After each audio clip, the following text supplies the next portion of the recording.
minutes. Looked like it took 5 minutes to do that. God, they said the older you get, the quicker the time move. But I'm not sure if the time Mhm. is me going slower. How you doing this evening? I'm well. How are you? I'm doing good. Doing good. Awesome. The day is moving. We're almost to the weekend. Yes, it is moving right along. Yes. And so I just got back in town. Well, yes, early yesterday morning. And so Okay. trying to play catch up. Yeah. Yes, yes. So that's what. Yes. So yes. So I got out this morning. I did 8,000 steps, but I only went like whatever. It was only pushing the more. The grass popped up, during the week I was gone. So I have to Well, get. it was raining too, so there was a Yes. lot of reason for the grass to grow. And 8,000 steps. How long did that take? About an hour and a half. Okay. Yes, because the more slower it slows me down. Yeah. but yeah, but it's I used to do 8,000 steps in about an hour, but uh, you know, doing some other things. But yeah, it was a good workout, and I have probably the other half. It's usually a little shorter. It maybe about 5 to 6,000 steps. On the other, I have about 40% of the lawn left. Okay. Hmm. You being productive and getting your steps in. So, I think sometimes if we shift our mind, we really are some of the things that we're doing, like housework and things like that, can be a form of exercise if we are intentional about the movement. So when you say that the lawnmower slows you down, I'm almost thinking, well, that might be a good thing, because then you're actually grabbing you could be intentional about where your shoulders are setting in your spine as you're walking, right? So it's that. And sometimes not necessarily a lawnmower, but in workouts people are dragging, it's that same motion, Hmm. right? So it's almost like, all right, well, so you had a nice workout and you were able to track it. Yes, yes. I turn the exercise thing on so to get it to make sure I don't miss out on a exercise opportunity.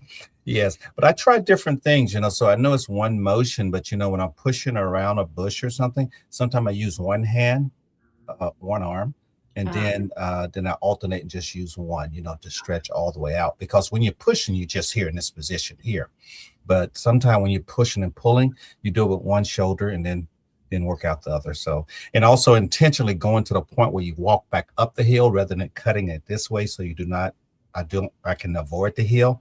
So I intentionally go up and down hill as well as much as I can.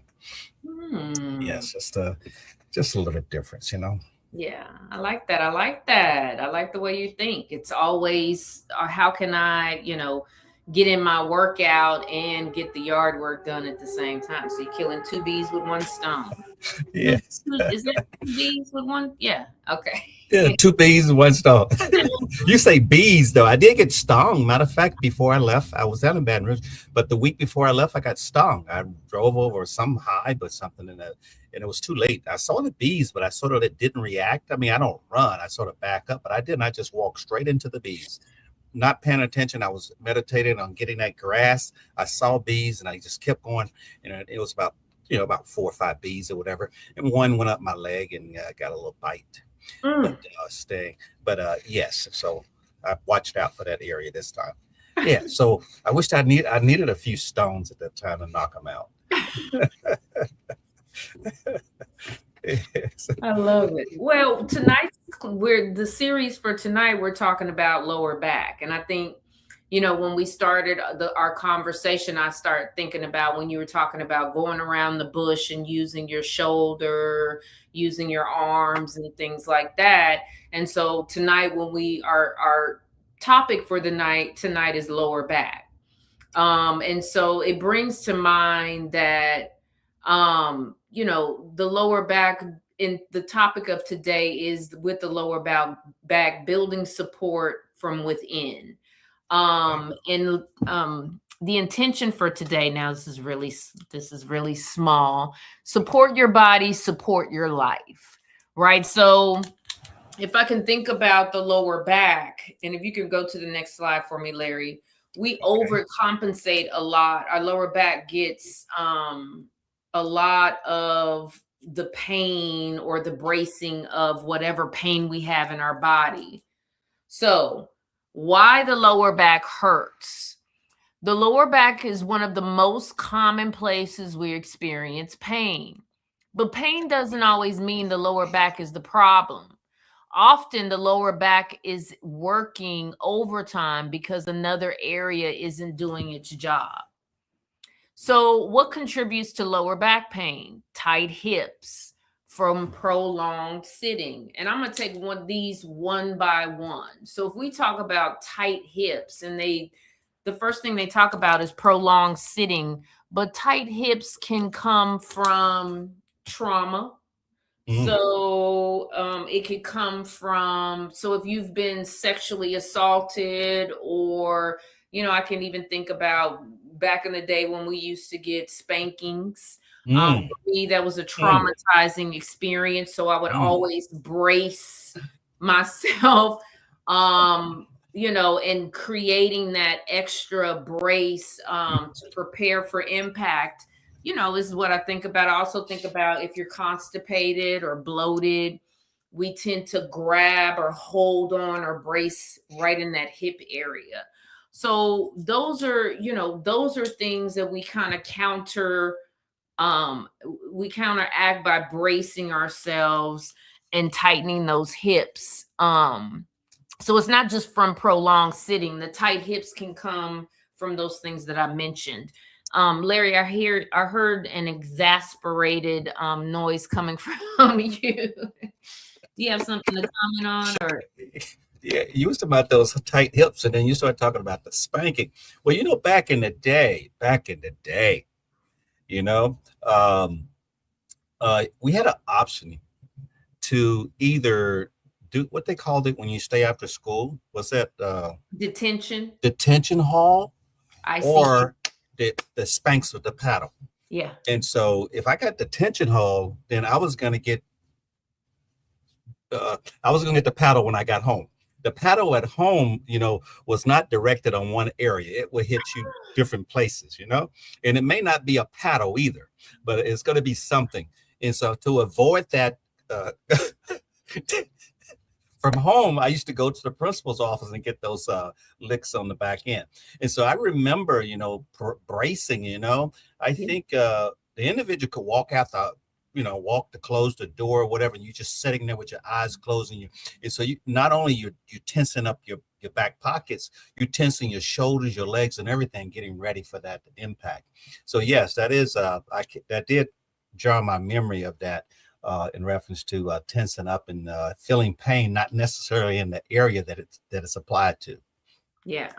And I think, that was one of the earliest signs of the beginning signs of bracing. I remember um having raised a child who my daughter at an early age at birth, was she couldn't digest milk, and it was hard for Mm, her to pass a bowel movement. And instead of giving her enemas, it was we had to like try to keep her body relaxed.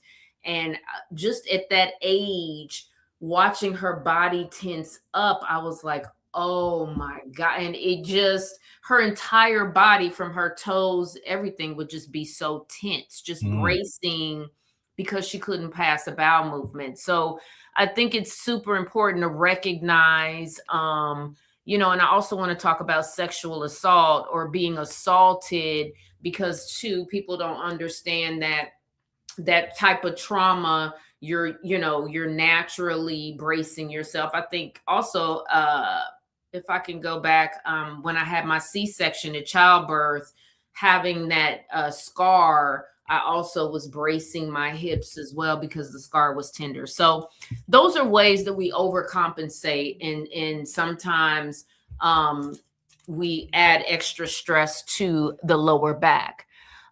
Weak and core glutes can be an issue for lower back pain. Tight hamstrings, Poor posture. I am a testament, and that's part of one of the reasons why I did um start to do yoga, because my posture in my 20s and 30s were very, and still I have to think about it, it was very poor. So I'm my upper body is very, very long. That's the height of my body, so I just naturally tend to just Mhm. hunch over.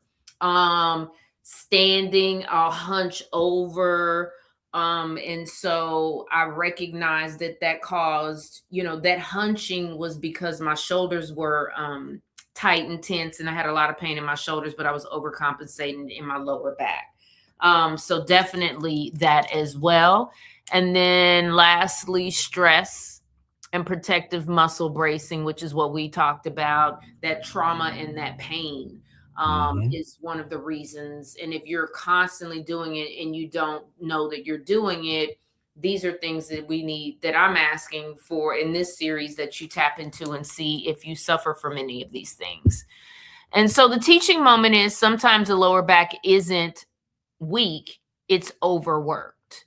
So most of the time that lower back pain is overworked. And I can tell you, I love to dance. Now, have I been dancing over the last 10 or 15 years? No, but I've started to take on Zumba. And that constant pounding on my feet, Mhm. I the first day I literally I had to have a heating pad, and I had to take some ibuprofen. It hurt to walk, but I understood exactly where the pain was coming from. It was coming from my heels and just kind of shooting up to my lower back. So what I decided to do was just ease my lower back, breathe, relax. I had done the workout, so now I got to restore and rest my body. So it was a recovery, and I think the recovery is also key as well. Mhm. So, all right. Anything you want to add? Yes. Well, what about just sitting? For I think a lot of our colleagues now, spend a lot of their time sitting at a desk, and Yeah. so how can we, reduce that when we're doing a lot of sitting? So it's interesting because it's a will. It's and it's a thing where if you're sitting for a long time, you have to get up and take breaks. So the discipline comes from knowing, I'm about to sit for 8 hours, so let me take these breaks. And so that's where, if you turn to the next slide, I think the ease method will come into play. And we've been every week we've been going into the ease method, talking about how do we create ease in the body. And so exhaling and letting go of the tension. So if you know you're sitting in a desk, first, if you're sitting at a desk, um I've seen, and I love the word if I'm saying it right, ergonomics, right? So your desk should fit your lifestyle and what works best for you. Your chair should fit your lumbar spine, all of these things. It should be comfortable. So first you should have the proper chair, foot pads, and desk. If your desk can go up and down, maybe you stand and move the chair for 2 hours. If your desk can't move up and down, maybe you stand and get up and take breaks every hour.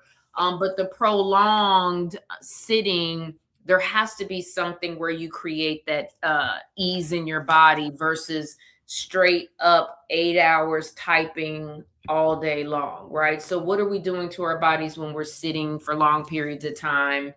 And again, it's the letting go of the tension. So when you're sitting, not sitting with your shoulders up to your ears, making sure your feet have, I sit with a foot cushion. I found that when Yes. I elevate my feet, Hmm.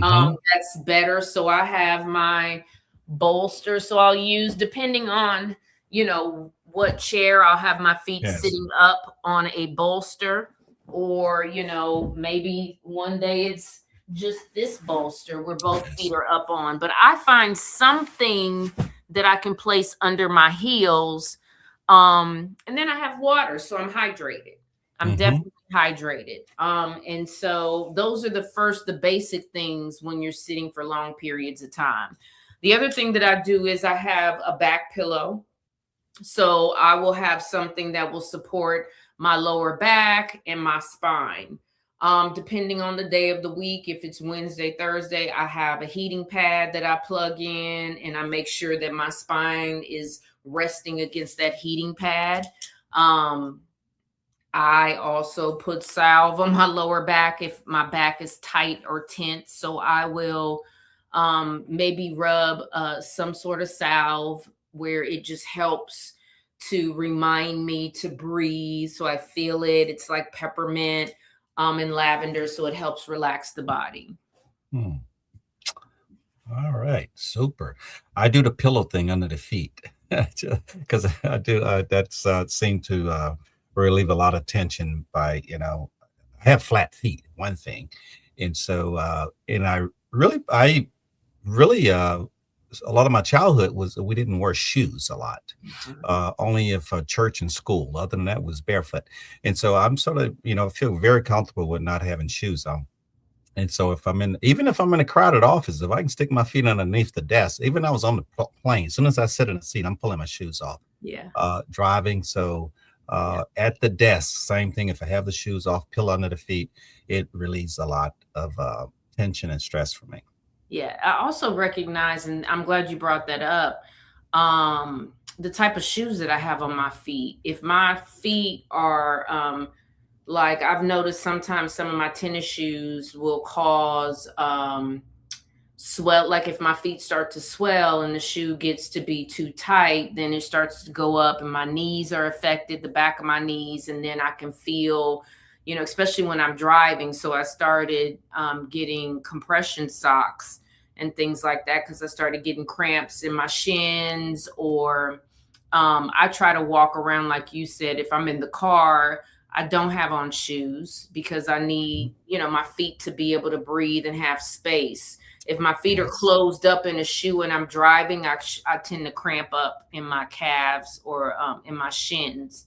So I try to do little things. I too, not necessarily barefoot all the time because I have to have on a sock, but I try not to have shoes on if I'm sitting at the desk because I Yes. do feel like that shoe is going to like cause some sort of lack of circulation, which may cause some tension as well. Yes. Yeah. Sounds But the good. ease method, to just go over really quickly: exhaling, letting go of the tension, slowing your breath down if you're sitting in the chair, making sure your pelvic, your spine, and your hips and your pelvic are aligned in a straight line. So the A and the E's is aligning. And then the S is softening the body. Once you find that space of ease and comfort in the body, you can just expand and breathe. You soften the body, expand and breathe, and then you're settled into wherever your body is resting. Support is always good. We always need support. Um, so yeah, if you could go to the next slide. Okay.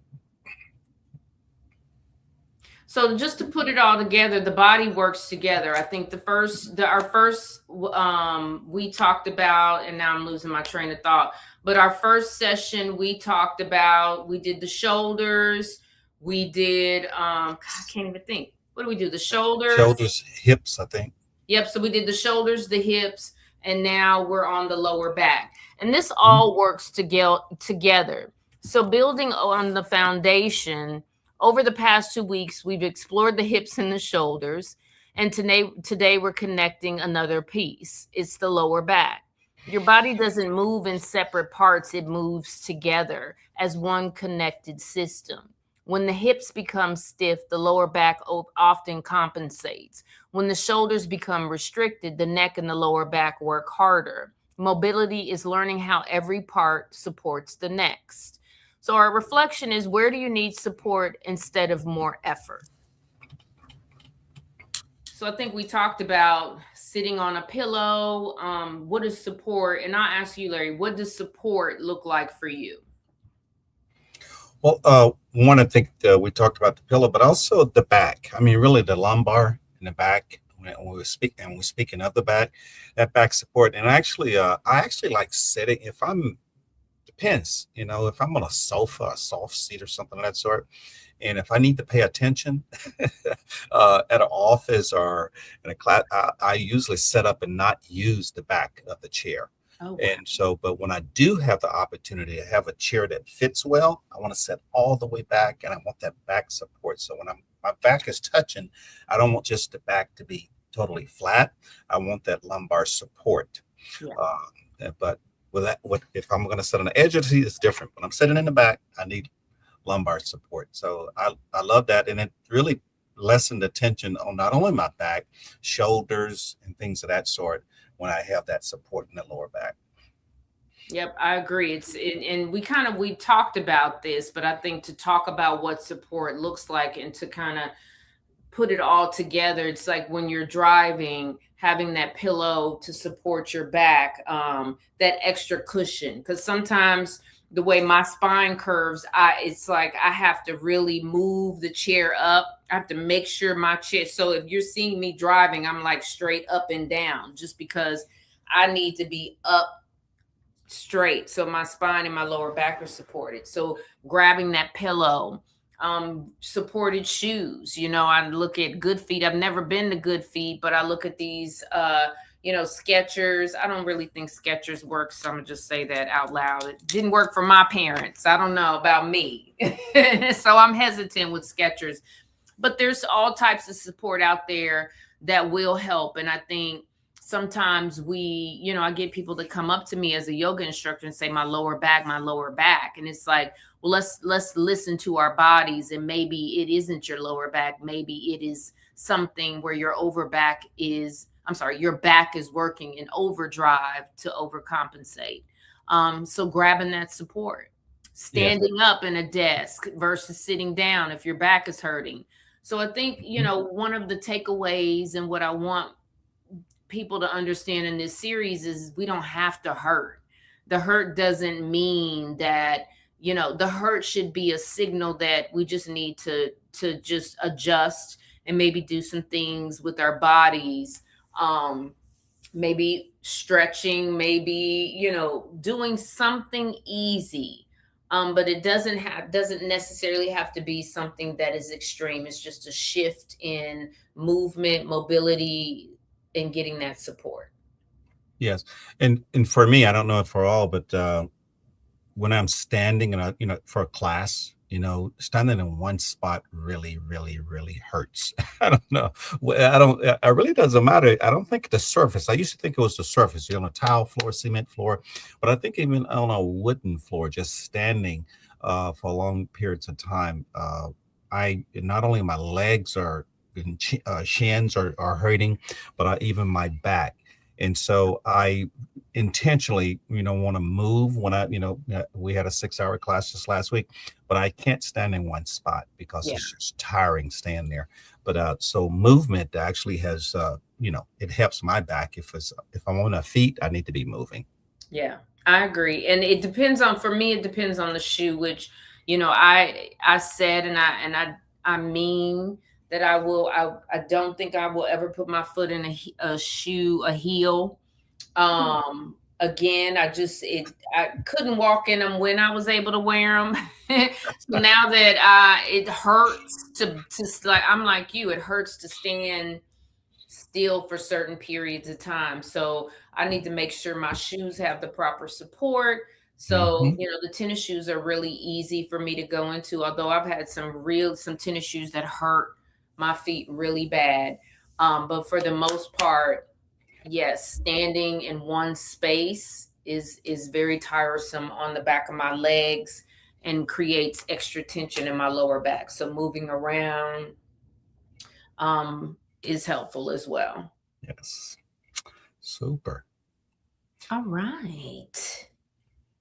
Are So you we're ready for the working it next? all together. I think the next slide is a couple of movements. So Okay. practicing, our practice flow is just, breathing and coming into awareness with the breath. So I'm in my easy seated, and, as I was talking and having a conversation with you, Larry, I kind of relaxed my body, and you see my spine kind of curved in the back. But now that I'm bringing awareness into, all right, it's time to like relax my body and get into my yogi posture, I can immediately feel how when I lengthen my spine, how my shoulders are pulled down and just how I feel better and how my lower back is here. So my pelvic bone is tilted forward and I'm here. Breathing. And just relaxing, bringing awareness to the body.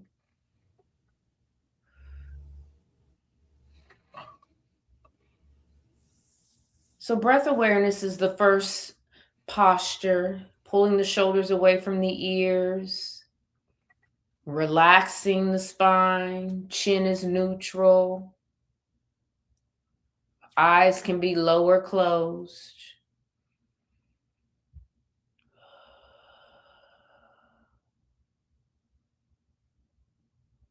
All right, now here we go. The next posture in our lower back, we're going to do a cat-cow motion. So I'm going to turn to the side. Here's my easy seated. You can see where my hips, my spine, and my shoulders are in a straight line. I'm rolling the shoulders back. I'm going to lift the chin, bring the chest forward. Inhale, and then exhale, hollow out the back, tuck the chin into the chest. Hands on my knees. I'm going to inhale, roll the shoulders back, lift the chin, inhale big, pull the shoulders back and down, lift the chin. Exhale, hollow out the back. Inhale, come in. Exhale, hollow out the back. Now neutral spine. And here we go. All right, so now we're going to go into some hip creases. So hip circles, sorry. So we're going to just rotate the hips around. And you see that rotation, we're getting into the side body, we're getting into the hips and the knees. And again, your hip circles, if you're unable to bend your knees, you can come here with your hip circles. If you're sitting in the chair at your desk, you can bend your knees, you're at the chair. And I'm going to get on my knees like I'm sitting at a desk. Let me see if I can back up. All right, hip circles. All right, so the hip circles are just getting that lower back, shifting them, kicking those hips out, away, and then pulling those hips forward and rolling it around. Inhale. Exhale. Inhale. Now go the opposite way, so roll it forward and go back. Forward and back. And again, I'm on my knees. So if you're at the desk and your feet are down at the desk, you're there. If you're doing a yoga pose and you're easy seated, you're here. All right. Now I want to get into a tabletop and do a cat-cow. So cat-cow, hips and heel. No, what am I saying? Hips and knee in a straight line, knee and heel straight line. Wrist under the shoulders. Here we go. We're going to bring the belly down towards the mat. We're going to roll the shoulders back, lift the chin. Exhale, hollow out the back, tuck the chin into the chest. Feel that. Now, as my back is hollowed, I'm in cat. I'm just going to rock back towards my heels. Inhale, come to neutral. Bring the belly, lift the chin. Exhale. Inhale. All right, now neutral spine. Here we go. Find that easy seated. So a couple of postures to release that ease in the lower back.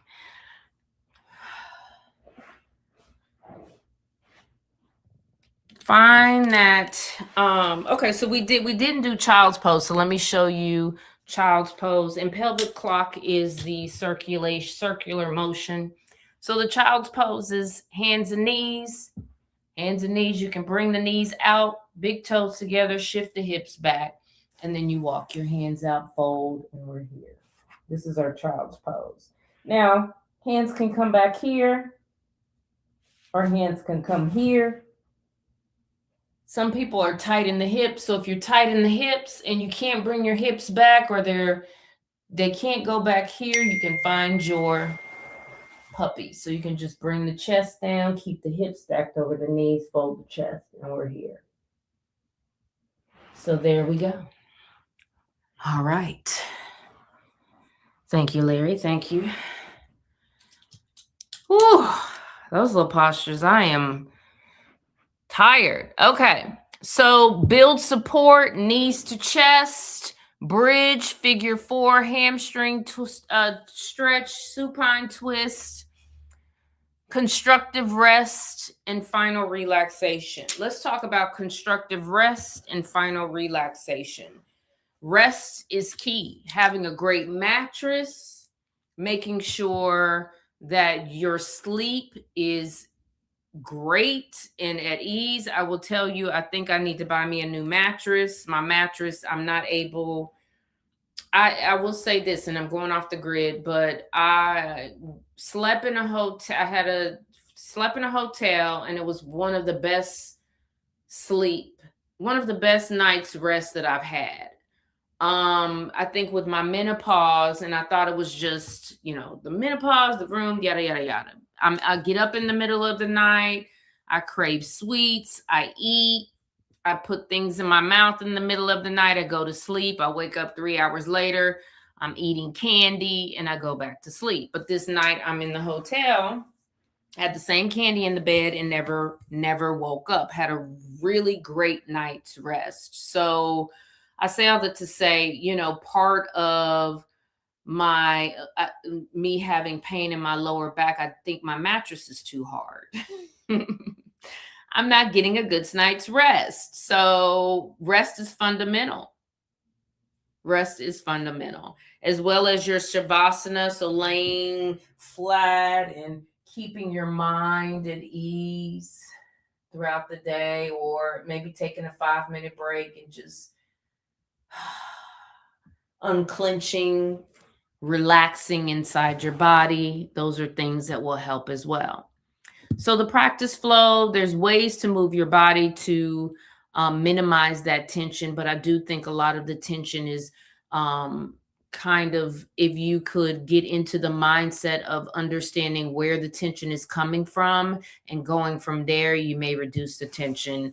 You can reduce the tension, I think, a lot, tremendously. I'm not a doctor, so I can't say how much or if it will help, but I definitely think by just bringing awareness and moving that you'll have some relief in your lower back.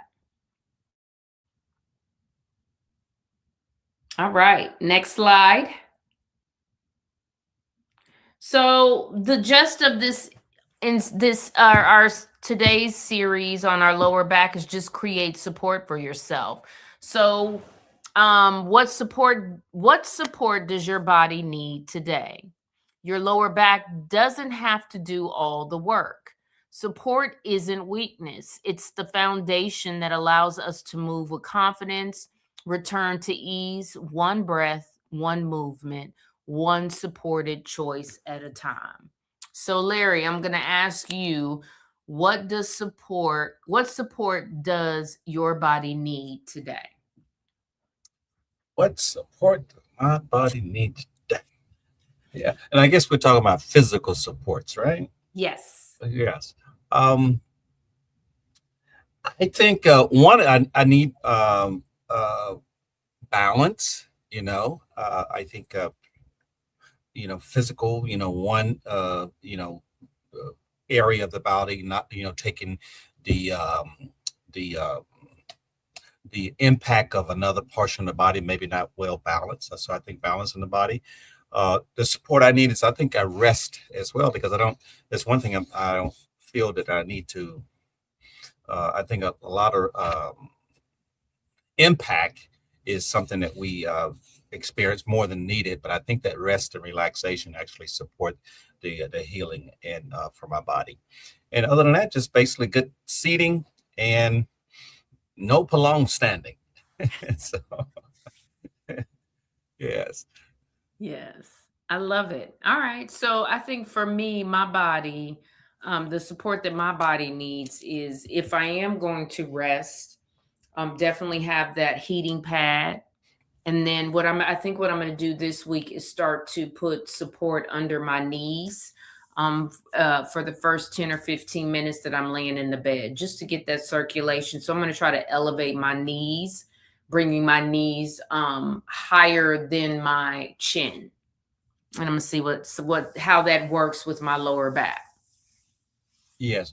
Now I remember in uniform, especially in field units, the uniform we wore was boots, and so the boots uh, did not support your feet very much in reference to the sole and walking. It's just your walking pattern just do not go well with a hard boot, and also a lot of times we carry extra weight, and so that extra weight is not always thinking that it have to be a road march where you take it anywhere from 40 to 60 pounds when you're talking about your backpack and your weapon, but also extra weight wearing a vest and a helmet, or sometimes just what we call a web belt with canteens. And sometimes you may have a full load, such as first aid kit canteens and ammo.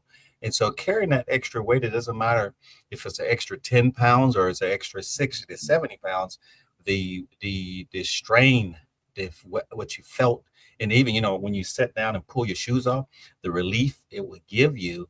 But during that time, I didn't realize that additional weight, what it had to do on the body. And of course, now I think a lot of guys that have spent time in field units are feeling some of those things now. But it is a difference not having extra weight, carrying extra weight, but the relaxation and taking that weight off on my feet, whether boots or not, it really make a great difference. That's interesting that you say carrying the extra weight, because I'm thinking body weight, and you're talking about like combat, like backpacks and things that you would wear Yes. in the military. Hmm. I picked up, and it wasn't a lot of weight, but I definitely picked up a couple of pounds and could tell in my body, especially doing yoga, having to do a downward facing dog and moving that extra weight around put a lot of pressure on my knee. Um, Hmm. and so I had to physically move that extra weight that I felt in my body. I knew exactly where the weight goes. I know when I pick up a couple pounds, it's going to go straight to my hips and my thighs. And my knee was like, help me, Hmm. help me figure out what to do with this extra weight. And so I worked through the knee. I breathe. I didn't take any medicine. I did get some salve, and in my yoga practices, I recognized that my knee was tender, and it stayed tender for about 8 months. Even now, I've been really focusing on my knee and actually saying we're stretching our knees today. So I think saying knee, and my knee knows now, it sounds crazy out loud, but my knee knows that I'm working it out. I'm starting to feel that relief after a year. But the crumble cookies, all that fun, all those sweets, it pay, and I thought about it, I was like, wow, what if I wasn't a yoga instructor and I just keep eating these cookies and gaining this weight? My body is going to, that weight, it has to go somewhere. Right. And so yeah, my ankles could start to get weak. I could just see where it all would go downhill. So anyway, I'm going down a rabbit hole, but I say all that to say you're absolutely right. Carrying that extra weight does cause tension and stress. And I think overcompensating it in the lower back, or, trying to brace yourself, is what we were talking about. So Yes. All right. And so, Tippy, I know we getting closer to close here, but someone that may be having tension right now, what are some of the things that you would recommend that may give them some early relief? So we talked about not bracing. So trying to just allow the body to feel the tension. I think diagnosing where the tension is coming from. Like, I knew that I picked up extra weight. My knee is, sore. So let me work my knee out. Let me work my thigh. But finding the source of the pain. not just saying, oh, my back is hurting, let me take some ibuprofen, but it might be my knee. And when I'm walking, I'm bracing myself. So, really finding out the source of the pain, and from there, working through that mentally and physically. Our minds tell our bodies a lot of things. And it's like your mind has to teach your body that it's okay and we can work through the pain, especially as we get older. Our mind and the body have to work together. So definitely being easy on yourself. And the last thing I'm going to say is create that support. So finding ease in the body, using the ease method, making sure you are breathing, aligning your spine, softening your body, and then expanding once you're able to just relax and soften into your body. So that support. What support does your lower back need? What is your lower back overcompensating? Where's the pain really coming from, where your lower back is working in overdrive? Those are the things that I want you to ask yourself. And yeah, that's my last, and what I'm going to say is don't work your lower back in overdrive. Okay. All right. Tippi, can you tell us what and how individuals can get in contact with you Oh, more? you got all More my information? socials up here. So Yeah. TikTok, I'm Yoga with Tippi. You can find me on YouTube, Yoga with Tippi. I have some amazing videos for your feet and your wrists up there now. On YouTube, what did I say? Oh, Instagram, Yoga with Tippi. And I'm on LinkedIn. I'm everywhere. So you can find me. Reach out to me if you have any questions, any concerns, or if you want to work out. I do, I can work out. We can work out together. But yeah, you can hit me up and find me on my socials. Yoga with Tippi. Sounds good. And just remind everyone, Tippi is on right now for the summer. She's her videos are being played. She's preparing every Monday morning at 7:15. Sometimes I have technical difficulties, but just in case, I was on the road and I had a Wi-Fi situation, and that dial-up wasn't working very well. But the her display, it will be played as soon as I can get into a right location. But her videos will be up at 7:15 on Monday morning. You can watch it anytime during the week. And she's really been on social media quite a bit. And so I can't tell you exactly where it's coming from, because I'm liking Tippi everywhere. I'm subscribed to everything. And so I don't know if it's YouTube. I don't know if it's TikTok. I don't know if it's Instagram. I'm not sure. I know a lot come up on Facebook, and I have all these things scrolling in here. So I see Tippi is coming up. So put Tippi into your social media and subscribe. Please. And there's a lot of activity, and I have seen her out there doing some of that Zumba as well. She sometimes get out of her car with the door open and start doing Zumba, and so so I've seen her a few times. So she's moving more. She's moving with the Zumba, but of course the Tippi is doing that yoga with Tippi every Monday morning.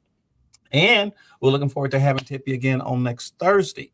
Yes. And so continue to follow us on social media, follow Tippi on social media, and check out our website for upcoming events as well. Next Tippi, week is the knees. yes, go ahead. Go ahead, Tippi. Next week are the knees. We're getting into the knees next week.